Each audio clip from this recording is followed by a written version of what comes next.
Little Paul Jr. was the 2.5-year-old son of Paul Bourguignon Sr. As the story dates back to 1989 and for some reason wasn't written about a lot, it was kind of hard to come by background facts. I mostly just found a lot of court stuff, which is great because it's verified truth, but never gets into the inner workings of family life or what a sweet little peanut Paul Jr. probably was. Now, Paul Sr. had an older brother named Claude and then another brother, Marcel, who was married to a woman named Michelle. Paul Sr. was not with Paul Jr.'s mom when he was 2, so I'm not sure what the story was there either, but apparently there was a custody fight ongoing between Paul Sr. and his ex. Just again, not a lot of background information out there. But Paul Sr. was living with Paul Jr. and his older brother Claude in a housing project on the west end of town at 989 East Morrison Drive. On the evening of Thursday, June 1st, 1989, Paul Sr. gave Paul Jr. a bath and put him to bed and then walked about 2 doors down to his girlfriend's house and stayed the night at her place. Claude had been laying on the downstairs couch when he left, but he was awake, so they'd made this exchange that he was leaving and that Paul Jr. was asleep upstairs and that he would be back first thing to get him up for breakfast. The next morning, as he said he would, Paul Sr. arrived home around 7:30 a.m. and saw Claude sleeping on the couch just where he'd been laying when he left. He went upstairs to Paul Jr.'s bedroom and noticed that his crib was empty. Confused, he hollered down to Claude, who woke up, and then they started looking around the house for him. At 2.5, kids can be little escape artists. But a half an hour later, it was pretty clear that Paul Jr. was not in the house, and Paul Sr. called the police. A search of the neighborhood was launched, and Sergeant Alan Windsor was one of the several officers that responded to the call and were out and about looking under and over every nook and cranny a little 2-year-old could wedge himself. A few doors down from the Bourguignon house in the back alley, Sergeant Wagner noticed a box of Ultra Pampers Plus sitting on top of a dumpster, and the placement was kind of odd. This was before the days of recycling, so why wasn't the box actually put into the dumpster? Like, why was it left on top? So he wandered over to it and lifted up one of the box flaps and discovered inside a green garbage bag.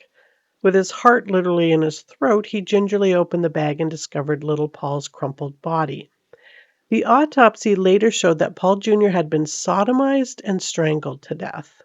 Marks located on his neck were consistent with having been made by a belt. 30 plainclothes detectives immediately descended on Morrison Drive. They all arrived by bus to carry them all at once. Seeing that a search of the housing unit Paul Sr. and Claude lived in contained 3 identical boxes of Pampers, a blue-gray belt in the kitchen drawer consistent with the marks on Paul Jr.'s neck, pine needles and fibers from the carpet in the basement that matched with ones found in the garbage bag and the diaper box, and that the boy was in the mix of a nasty custody dispute, all pointed to the boy's demise was the result of actions by either Paul Sr. or Claude. But which one? Or both, and why? Paul Sr. pointed the finger at Claude. After all, he was at his girlfriend's all night, and Claude pointed to Paul since Claude was sleeping through whatever had happened. Paul's girlfriend might have been just saying that he was there. She could have been in on it. And Claude, well, no one could confirm that he was actually sleeping, so a bit of a whodunit with really only 2 suspects. When talking to the neighbors, they got a bit of interesting information. 2 doors down lived Debbie Deschamps and Sylvia Robillard, who told officers that they saw Claude going into the house around 1:20 that morning, and about 15 minutes later heard a noise like a child's cry cut short, and the sound had come from the upstairs bedroom. Sylvia said she also heard like a moan or like a sigh of relief. Another neighbor, Brenda Price, said that she had been in Hull, Quebec and hadn't gotten home till about 3:15 a.m., and the 2 friends that she'd arrived home with and her all heard 3 distinct bangs on the common wall that separated her unit from theirs. At 5:30, she heard cupboards opening and closing, and then at 6:30, she was woken up from a dead sleep by a door slamming. It startled her enough that she went to the window to look out and saw Claude coming out of their unit and walk up the street, turn around, and then come back.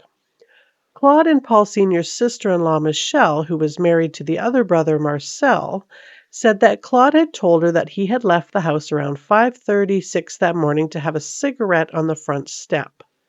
but he had said that he'd been in the house all night and never mentioned going outside or even waking up till 7:30 the morning Paul Jr. was discovered missing. Paul Sr. tipped the scales towards Claude by telling police that when he had arrived home at 7:30, he did remember that the newspaper was gone from the front step, and normally he was the first person up and got the paper. But none of this was conclusive evidence against Claude and proved that Paul Sr. hadn't been involved as well in Paul Jr.'s death. Strangulation and sodomy are a tad bit unusual for a biological father to do to his own child, particularly if it's a boy child. Custody dispute or not, it's not normally how men who kill their families go about it. I mean, the strangulation thing is, but not the sodomy. But it's also not unheard of in this sick world for that to be a thing. Both Paul Sr. and Claude were arrested on June 2nd and taken in for questioning. Paul maintained his story about being at his girlfriend's all night and not at home at all, and was considered adequately distraught over his young son's horrific and traumatizing death and was released later that day. Claude was also released, but police remained pretty convinced that he had been the one that had killed Paul Jr. While in custody, police asked him about some fresh scratches that he had on his groin and abdomen. Now, he hadn't walked into the police station naked. It's customary in these kinds of cases to be asked to remove your clothing to look for marks that could prove that you'd maybe been in a struggle. But Claude said that he had been scratched by a stray cat that was hanging around their place. He says that he had gotten up at 6 a.m. and took off his clothes and put on a house coat. He heard a cat scratching at the back door and got the cat, who had burrs stuck in its fur, and he tried to remove them for it. But the cat went squirrely and scratched him, and of course his house coat had opened in the scuffle, with the cat leaving everything exposed, and the cat got him right in the groin. He said that after Paul Sr. had left the night before, which he admitted he had done, confirming Paul's claim, he sat outside the front of the house with his friend Roger Babineau and drank a 26-ounce bottle of whiskey between the two of them, and a bit of cocaine and pot for good measure. He also spent some time with Christine Nash, who was a teenage girl who lived in the area. He said that she had left their place around 12:45, and like the good boy that he was, he watched a little bit of TV and then fell asleep on the couch downstairs. And what about the witnesses that heard all that noise? Well, he was asleep. He never heard a thing. And the neighbors that saw you walking, they must be confused. But Paul said you were asleep at 7:30 when he arrived home, and now you say you got up at 6 to wrestle with a cat. So they asked him if he would take a lie detector test just to be sure so that they could move on and find out who did this. And he said that those machines don't work. They are a waste of time. However, due to the fact that every other member of his family submitted to a DNA test, he did too. I mean, what's DNA anyways? He'd never heard of it. But without any hard evidence, they had no choice but to let him go. Investigators at this point believed pretty strongly that sometime in the middle of the night he had sexually assaulted little Paul Jr. and strangled him, and then disposed of his body in a box of Pampers before Paul Sr. arrived home, and then pretended to be asleep and unaware of where little Paul could possibly be. Claude told investigators that the likely killer was Paul Sr., and perhaps he had killed him in the bath that night and then snuck home from his girlfriend's to hide the body and then went back to her house and pretended like he had never been gone.